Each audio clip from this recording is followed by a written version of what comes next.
Assalamualaikum warahmatullahi wabarakatuh. Selamat pagi, salam sehat dan salam sejahtera buat kita sekalian. Perkenalkan, nama saya Bambang Sugiharto, Kepala BNN Kabupaten Nganjuk.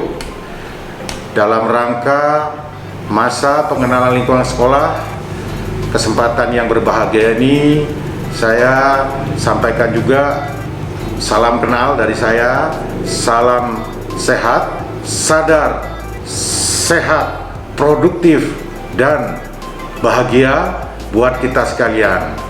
Masa depanmu ditentukan oleh pilihanmu dan keputusan adik-adik sekalian.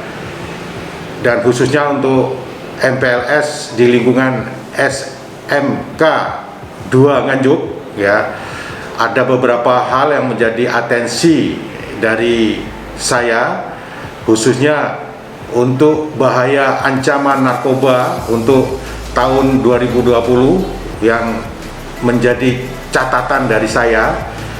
Kesatu, kebiasaan anak-anak sekolah dalam hal penyalahgunaan dan peredaran gelap narkoba harus hindari beberapa hal, ya. Jangan memulai melalui rokok, ya, karena rokok sebagai ahli-ahli hisab, ya, itu dimulai dengan rokok tembakau sebagai alternatif untuk berpetualangan, ya, untuk mencari sensasi yang lebih luas lagi, ya. Jadi saya harapkan jangan memulai dari rokok dulu, ya. Utamakan kemampuan, kekuatan secara alamiah yang dimiliki oleh badan kita, ya. Nggak perlu pakai alat-alat atau zat-zat kimia, ya, yang banyak mengandung racun malah kalau dikonsumsi. Namun kekuatan alamiah yang dihasilkan oleh enzim yang ada di susunan saraf otak yang namanya enzim endorfin, silakan itu dikedepankan, ya, perlu kita berdayakan, karena enzim endorfin yang dihasilkan alamiah ini akan lebih terjamin, ya, untuk bisa menjadi insan yang kuat, insan yang tangguh dan cerdas, ya. Jadi harapan saya supaya mendapatkan endorfin tadi ada 3 cara buat adik-adik sekalian, ya. Pertama, cukup istirahat, ya, tidurnya 8 jam, apalagi adik-adik ini merupakan tumpuan harapan di tahun 2040, ya, sebagai generasi milenial, sebagai generasi produktif, ya, yang akan dimunculkan pada bonus demografi tahun 2040, ya. Inilah titik sentral kebangkitan bangsa Indonesia. Ini yang lagi diincar oleh para sindikat narkoba. Ini yang diincar oleh negara-negara besar yang punya kepentingan, ya, terhadap kekayaan sumber daya alam, ya, dengan cara dihancur luluh lantakkan, ya, dengan diberikan berbagai macam makanan, minuman dan sebagainya, ya. Mohon ini benar-benar diwaspadai, ya. Terus kedua, adik-adik cukup dengan olahraga sesuai hobinya masing-masing, ya. Olahraga ahli silat, silakan mainkan jurus-jurus yang adik-adik miliki, ya. Ahli main sepak bola, silakan sepak bola dikembangkan. Dan misalnya ada kegiatan les tambahan, nah ini adalah salah satu kegiatan yang sifatnya positif, ya.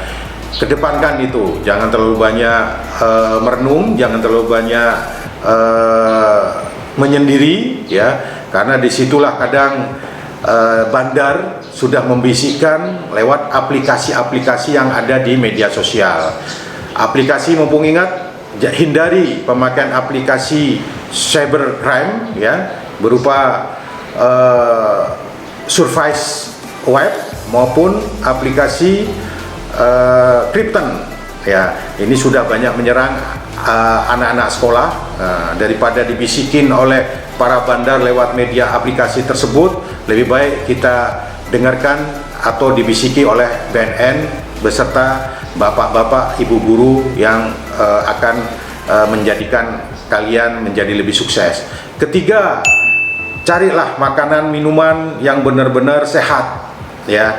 Contoh, ya, hindarilah ya minuman-minuman yang mengandung kadar alkohol, ya, soda, karena di situ akan melumpuhkan susunan saraf otak, akan melemahkan pola pikir kita, ya.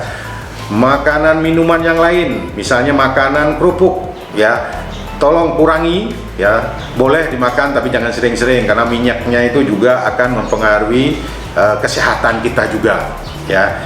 Itu salah satu contoh konkret yang harus adik-adik pahami, ya, untuk mendapatkan kekuatan secara alamiah. 3 tersebut diutamakan, ya. Terus kemudian pesan saya agar adik-adik kalau ada yang memberi sejenis makanan minum secara gratis, ya, ini juga bagian daripada modus, ya. Lebih baik katakan tidak secara tegas, ya, karena pilihan keputusan Anda menentukan masa depan kalian. Begitu terima secara gratis, toleransi tubuh akan menagih terus-menerus, ya. Contoh konkret untuk anak-anak pelajar, ya, yang banyak menyalahgunakan narkoba. 1, pil koplo, ya, atau sebut pil double L, atau bisa disebut pil anjing gila, ya.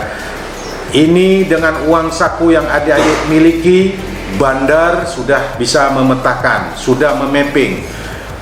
Anak-anak minimal pasti punya uang 10.000. Biasanya 10.000 pil itu dipakai, dikonsumsi sama adik-adik, ya, dengan alasan pinternya bandar, ya. Dibilang kalau kamu mau pintar, pakai pil koplo ini. Bukan tambah pintar, tapi otaknya makin bongkok, ya. Kedua alasan yang dibaca oleh para bandar, ya, biasanya anak-anak atau adik-adik ini pas lagi putus pacar, ya. Nah, putus pacar inilah kadang pinter-pinternya bandar untuk menyesatkan, ya, bahwa pil ini adalah obat penenang, pil ini adalah obat kuat, pil ini adalah obat untuk menghilangkan 1001 masalah, ya. Nah, di samping pintar, putus pacar, biasanya dari lingkungan keluarga broken home, ya. Broken home ini biasanya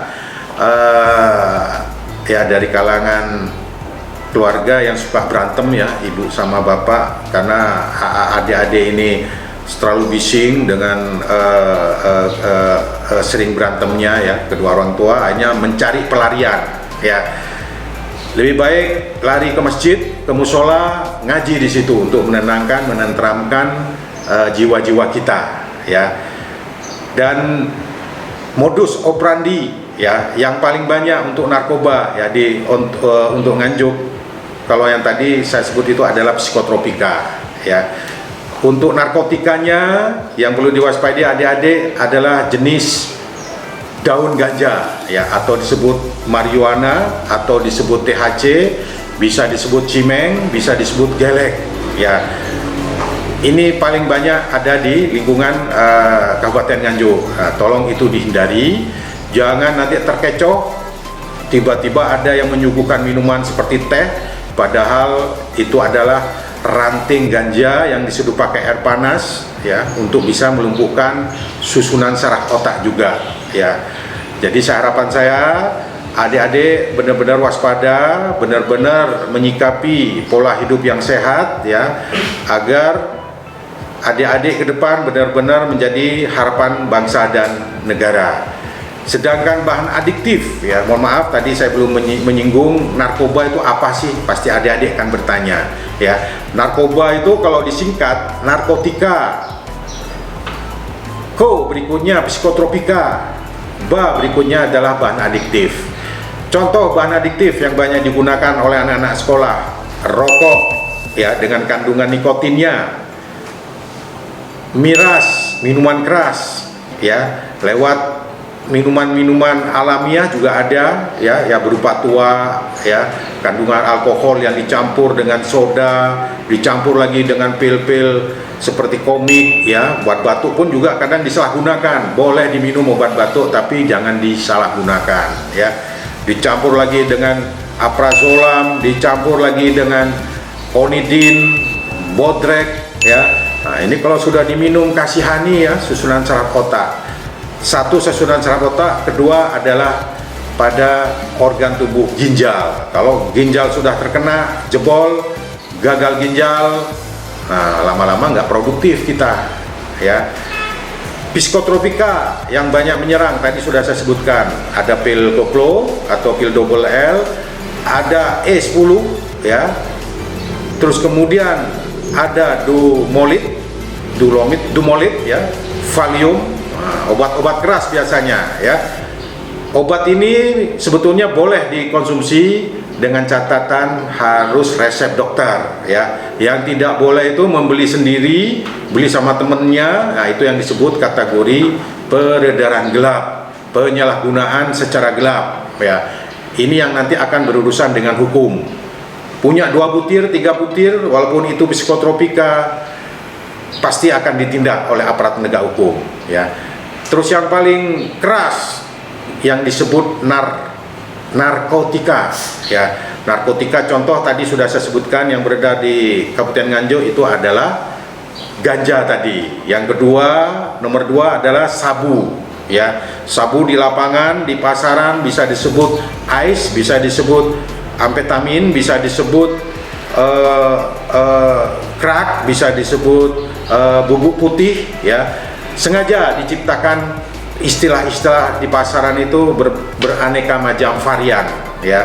Harapannya itu untuk mengelabui aparat, juga mengelabui adik-adik, supaya kalau adik-adik misalnya ayo kita cari sabu, pasti tidak mau. Tapi kalau yuk kita cari crack atau cari ice atau cari kristal, nah, berarti ini adalah vitamin katanya ya. Nah, jadi ini harus benar-benar cerdas kita dalam menyikapi ada tawaran-tawaran ya.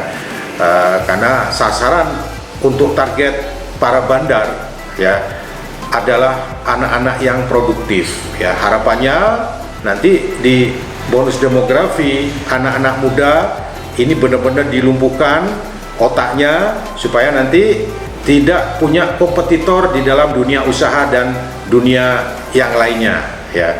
Harapan saya tolong ini benar-benar menjadi perhatian ya buat adik-adik, jangan sekali-sekali mencoba ya.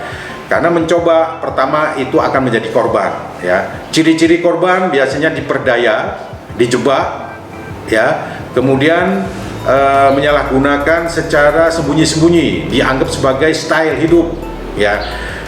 Itu justru akan menghancurkan masa depan kalian ya. Itu kriteria korban ya. Kalau sudah jadi korban biasanya masuk jaringan ya, masuk sindikat.